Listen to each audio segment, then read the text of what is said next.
Hello friends, நீங்க ஒரு பேச்சுலரா இருந்தா கண்டிப்பா அந்த வீடியோ வந்து உங்களுக்கு ஹெல்ப்ஃபுல்லா இருக்கும். ரொம்ப சிம்பிளா பிரியாணி வந்து குக்கர்ல எப்படி 30 மினிட்ஸ்ல பண்றது அப்படின்னு சொல்லிட்டு தான் நீ பார்க்க போறோம். வாங்க வீடியோக்குள்ள போலாம்.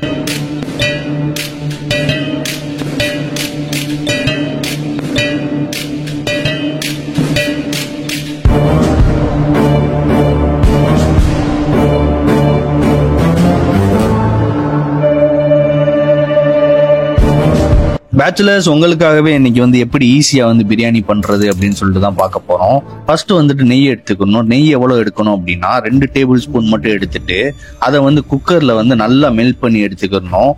உங்களுக்கு வந்து நெய் அதிகமா ஆட் பண்ணணும்னாலும் ஆட் பண்ணிக்கலாம். நெக்ஸ்ட் வந்துட்டு 3 டேபிள் ஸ்பூன் வந்துட்டு ஆயில் ஆட் பண்ணிக்கலாம். எதுக்குன்னா நம்ம கிண்டும் போது எதுவுமே ஒட்டாம இருக்கும். அதனாலதான் வந்து 3 டேபிள் ஸ்பூன் ஆயில் வந்து ஆட் பண்ணிக்கிறோம். நெய்யவும் ஆயிலையும் வந்துட்டு நல்லா ஹீட் பண்ணிட்டு 2 பிரியாணி இலை, 2 பட்டை, 4 ஏலக்காய், 4 கிராம் ஆட் பண்ணிக்கிறோம். நெக்ஸ்ட் கட் பண்ணி வச்சிருக்க 3 வெங்காயத்தையும் ஆட் பண்ணிக்கலாம். வெங்காயம் வந்து எவ்வளவு தூரம் வதங்குதோ அவ்வளவு தூரம் டேஸ்ட். நெக்ஸ்ட் நம்ம சேனலை வந்து இன்னும் சப்ஸ்கிரைப் பண்ணாம இருந்திருந்தீங்கன்னா கண்டிப்பா சப்ஸ்கிரைப் பண்ணிருங்க.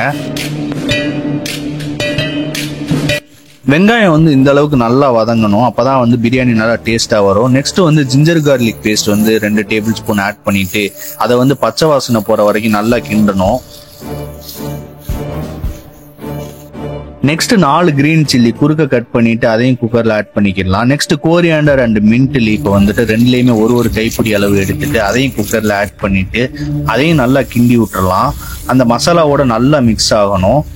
நெக்ஸ்ட் இதை நல்லா மிக்ஸ் பண்ணிட்டு 3 டேபிள் ஸ்பூன் வந்து கர்டு வந்து ஆட் பண்ணிக்கலாம். உங்களுக்கு புளிப்பு அதிகமா வேணும் அப்படின்னா இன்னொரு டேபிள் ஸ்பூன் கூட ஆட் பண்ணிக்கலாம். நெக்ஸ்ட் கட் பண்ணி வச்சிருக்க பெரிய தக்காளியா இருந்தா 1 தக்காளி போதும். சின்ன தக்காளியா இருந்தா 2 தக்காளி எடுத்து கட் பண்ணி ஆட் பண்ணிக்கலாம்.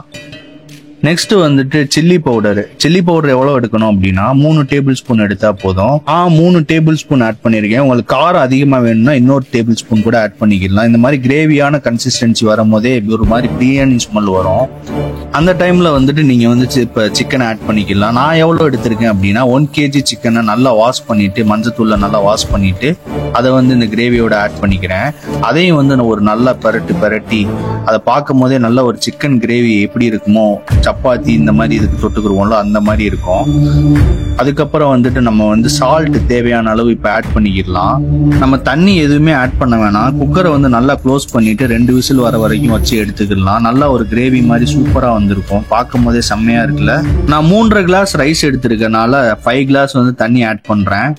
இப்போ நம்ம எந்த ரேஷியோல எடுத்திருக்கோம் அப்படின்னா 1 கிளாஸ் அரிசிக்கு வந்து 1.5 கிளாஸ் தண்ணி அந்த மாதிரி ரேஷியோல தான் ஆட் பண்ணியிருக்கோம்.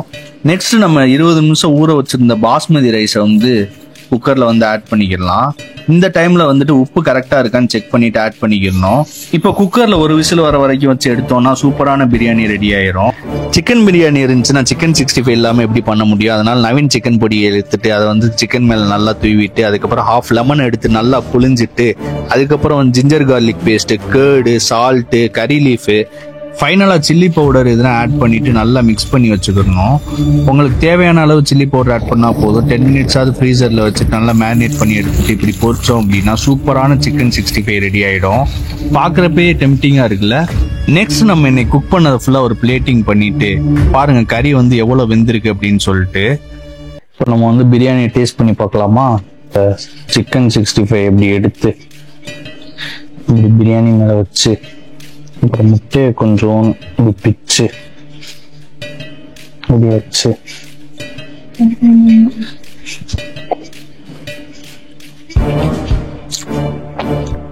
சூப்பரா இருக்கு. நீங்க கண்டிப்பா வீக்கெண்ட்ல இந்த பிரியாணி நீங்க ட்ரை பண்ணி பாருங்க. ஜஸ்ட் 30 மினிட்ஸ்ல குக்கர்ல பண்றதுனால ரொம்ப ஈஸியா இருக்கும். 30 மினிட்ஸ்ல நீங்க பண்ணீங்கன்னா பயங்கரமா வரும். இது டேஸ்டும் சூப்பரா இருக்கு. பாஸ்மதி ரைஸ்ல பண்ணி பாருங்க. உங்களுக்கு இந்த வீடியோ பிடிச்சிருந்துச்சுன்னா லைக் பண்ணுங்க, ஷேர் பண்ணுங்க, சப்ஸ்கிரைப் பண்ணிடுங்க.